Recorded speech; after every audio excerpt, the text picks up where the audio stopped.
नमस्कार दोस्तों, मैं विपुल, आपका दोस्त, आपका सहयोगी, आपका व्यवसायिक सलाहकार। आज आपको इस वीडियो में बताऊंगा tax treatment of the advance money और अर्नेस्ट मनी फॉरफिटेड। जब्त अग्रिम जमा राशि पर आयकर के कानून के क्या प्रावधान है और क्या यह आयकर कानून के अंतर्गत कर योग्य है या नहीं है। दोस्तों, इस वीडियो में हम लोग दो इनकम टैक्स एक्ट के दो सेक्शन का रेफरेंस लेंगे, सेक्शन 51 एंड सेक्शन 56। तो सेक्शन 51 के अंदर ये कहा गया है कि एडवांस मनी रिसीव्ड के बारे में टैक्स ट्रीटमेंट कैसे किया जाएगा। इस सेक्शन के अंदर कहा गया है कि जहां पर कोई भी कैपिटल एसेट किसी भी प्रीवियस ओकेजन में subject to negotiation for its transfer है था और एनी एडवांस और अदर मनी रिसीव्ड और retain by the SSC in respect of such negotiation, in that case such money received and retained is deducted from the cost for which the asset was acquired or WDV or fair market value as the case may be in computing the cost of acquisition.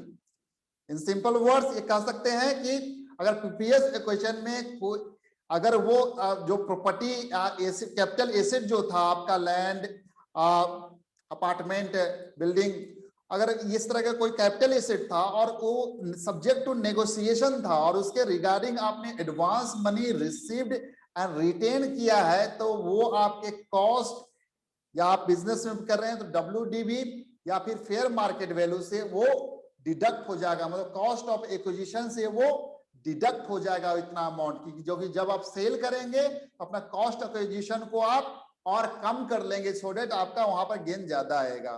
तो ये tax law के अंदर था। इसके अंदर जो proviso डाला गया, ये प्रोविजो 1 अप्रैल 2014 से एप्लीकेबल है। इस प्रोविजो के अंदर कहा गया है कि जहां पर any sum of the money received as advance और otherwise in course of the negotiation for transfer of the capital asset has been included in the total income of the assessee in income from other sources as per section 56 subsection 2 clause 9.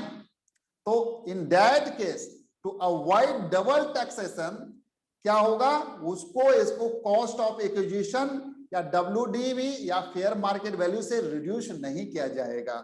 अगर आपको ये advance money received and retain जो है, forfeit money जो है, अगर आपको income from other sources में as per the tax law के अंदर वो टैक्सेबल हो गया है, तो इन दैट केस उसको रिड्यूस नहीं किया जाएगा टू सो दैट आपको डबल टैक्सेशन ना हो जाए आपका।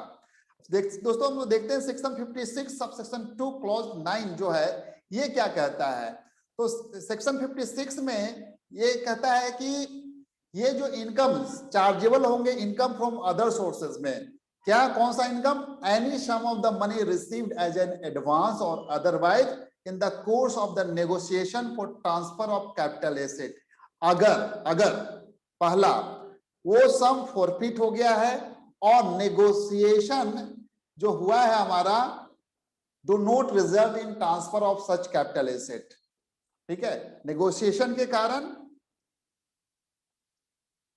हमारा जो कैपिटल एसेट है वो ट्रांसफर नहीं हुआ है।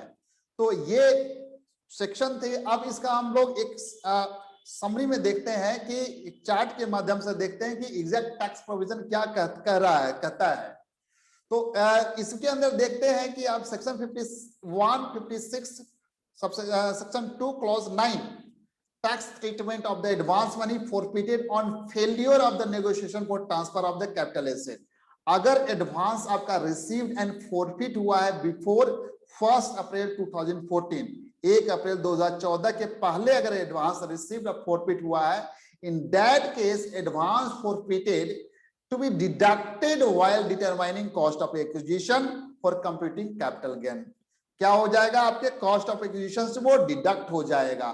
यहां पर ध्यान दीजिएगा कि जो आपकी जो टैक्सेबिलिटी है, आपकी टैक्सेबिलिटी पोस्टपोन हो जाएगी। कब तक हो जाएगी, जब तक आप actual transfer of the capital asset करेंगे तब तक आपका टैक्सेबिलिटी पोस्टपोन हो जाएगी। रीजन क्या हो गया कि आपने जो भी फॉरफिट किया था यहाँ पर एडवांस मनी, वो आपके कॉस्ट ऑफ एक्विजिशन से रिड्यूस हो गया।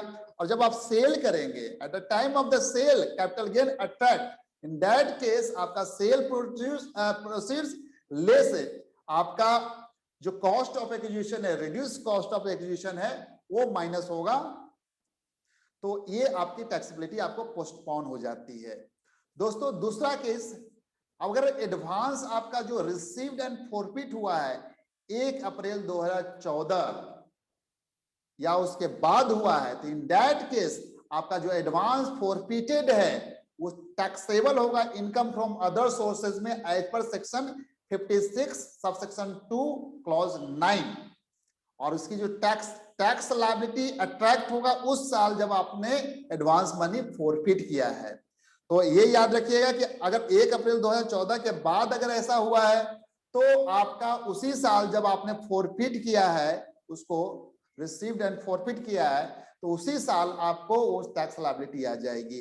और अगर 1 अप्रैल 2014 के पहले अगर कोई आपने एडवांस रिसीव और रिटेन कर लिया है तो वो आपके कॉस्ट ऑफ एक्विजिशन में से रिड्यूस हो जाएगी, और जब आप सेल करेंगे उसको तो वो टैक्सेबल होगी।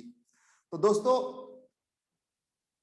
ये था ये provision of income tax treatment on the advance money received. इसके रिगार्डिंग आपको किसी तरह का कोई डाउट या क्लेरिफिकेशन चाहिए तो आप हमारे कमेंट्स बॉक्स में मैसेज डाल सकते हैं, या फिर ईमेल आईडी पे मेल कर सकते हैं, या फिर व्हाट्सएप यहाँ पर नंबर है जहाँ पर मैसेज कर सकते हैं आप। Thank you so much for watching this video. Thank you so much.